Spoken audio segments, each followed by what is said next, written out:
নমস্কার বন্ধুরা, দীপার রান্নাঘরে তোমাদেরকে সকলকে জানাই আরও একবার স্বাগত। কাঁচা আমের প্লাস্টিক চাটনি বানানো যে কত সহজ, আর তার থেকেও কিন্তু এটা খেতে দারুণ সুস্বাদু হয়ে থাকে। তো আজকে কিভাবে এই কাঁচা আমের প্লাস্টিক চাটনি আমি তৈরি করলাম তোমাদের সাথে পুরো ভিডিওটা শেয়ার করছি। অবশ্যই প্রথম থেকে শেষ পর্যন্ত দেখো, তারপরে কিন্তু কমেন্ট করো যে আজকের রেসিপিটা কেমন হয়েছে।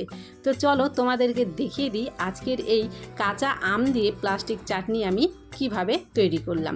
প্লাস্টিক চাটনি তো অনেক খেয়েছো, তো আজকে না হয় কাঁচা আম দিয়ে খেয়ে দেখো। তো কাঁচা আমের প্লাস্টিক চাটনি তৈরি করার জন্য এখানে আমি নিয়েছি আম, আর আমগুলো আমি সবেমাত্র গাছ থেকে পেড়ে নিলাম। তোমরা হয়তো দেখে বুঝতে পারছো এর থেকে কিন্তু কষ বের হচ্ছে। আর এখানে ওজনে মেপে আমি নিয়েছি 500 গ্রাম আম। আমগুলোকে প্রথমে খোসা ছাড়িয়ে নেব, তারপরে কিন্তু ছোট ছোট টুকরো করে কেটে নেব। আর কিভাবে আমি কেটে নিচ্ছি সেটাও কিন্তু তোমাদেরকে দেখিয়ে দেব, তো অবশ্যই কিন্তু দেখতে থাকো। তো প্রথমে কিন্তু তোমাদের যেভাবে সুবিধা হবে আমের খোসা ছাড়াতে সেভাবে ছাড়িয়ে নেবে। তো আমার বটি দিয়ে কাটতে একটু সুবিধা হয়, সেই জন্য আমি বটি দিয়ে এখানে কেটে নিচ্ছি।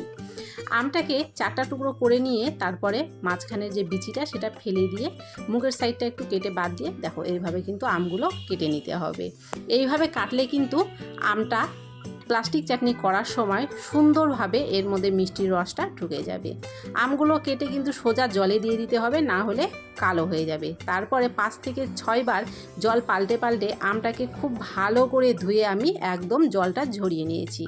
এখন একটা কড়াই বসিয়ে দিলাম, কড়াইয়ের মধ্যে দিয়ে দিচ্ছি চিনি। যতটা আম তার অর্ধেক পরিমাণ চিনি কিন্তু ব্যবহার করতে হবে। আমি 500 গ্রাম আম নিয়েছিলাম, তার জন্য এখানে 250 গ্রাম চিনি আমি ব্যবহার করেছি।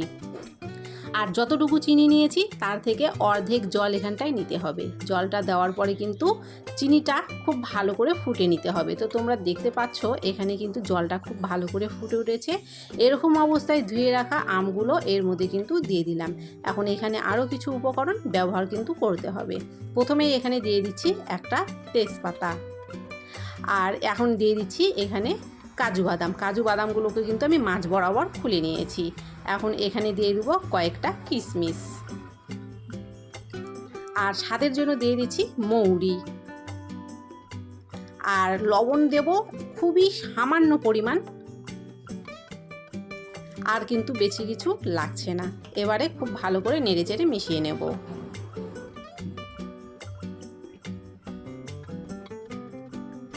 সবগুলো উপকরণ কিন্তু খুব ভালো করে দেখো এখানটায় মিশিয়ে নিলাম। এখন এটাকে ঢাকা দেব, আর ঢাকা দিয়ে কিন্তু এটাকে রান্না করব 10 মিনিট। আর এখন কিন্তু গ্যাসের ফ্লেমটাকে রাখবো একদম হাই।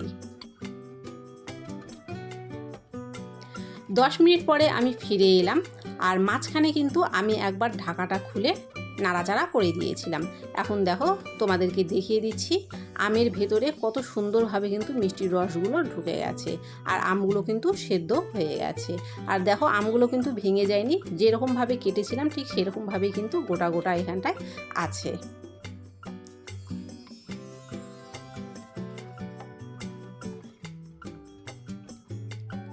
এখন এখানে দিয়ে দিচ্ছি অর্ধেক লেবুর রস।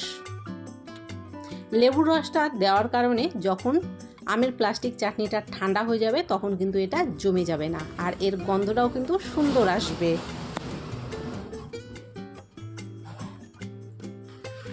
লেবুর রসটা দেওয়ার পরে কিন্তু বেশি ফোটানোর দরকার নেই, না হলে কিন্তু তিতা হয়ে যাবে।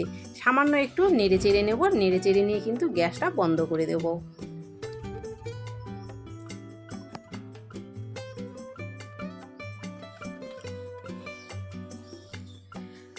তারপরে কিন্তু আমি ঢাকা দিয়ে রেখে দিয়েছিলাম 15 থেকে 20 মিনিট মতো। 15 থেকে 20 মিনিট মতো ঢাকা দেওয়ার ফলে এটা কিন্তু খুব ভালো করে ঠান্ডা হয়ে গেছে, আর আমি ঠান্ডা হওয়ার পরে কিন্তু তোমাদেরকে দেখাচ্ছি।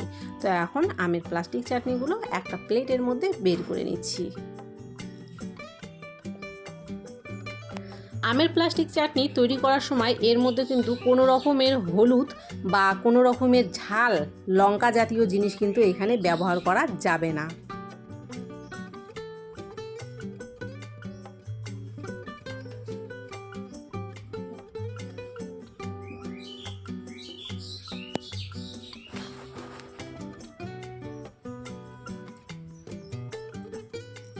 আমি একটা হাতে করে নিয়ে তোমাদেরকে দেখিয়ে দিচ্ছি। দেখো এটা দেখতে কতটা স্বচ্ছ হয়েছে, একদম কাচের মতো।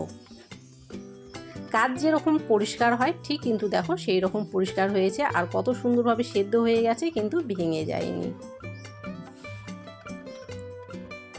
তো আজকের তৈরি এই আমের প্লাস্টিক চাটনির রেসিপিটা তোমাদের কেমন লেগেছে অবশ্যই কিন্তু কমেন্ট করো, ভালো লাগলে অবশ্যই লাইক করো, চ্যানেলে নতুন হয়ে থাকলে চ্যানেলটি অবশ্যই সাবস্ক্রাইব করে পাশে থাকা বেল বাটনটি প্রেস করে দিও, তাহলে আমার দেওয়া ভিডিওগুলো সবার আগে পৌঁছে যাবে তোমাদের কাছে। আর তোমরা কিন্তু অবশ্যই এই রেসিপিটা একবার হলেও বাড়িতে করে দেখো, সকলে কিন্তু খুবই পছন্দ করবে।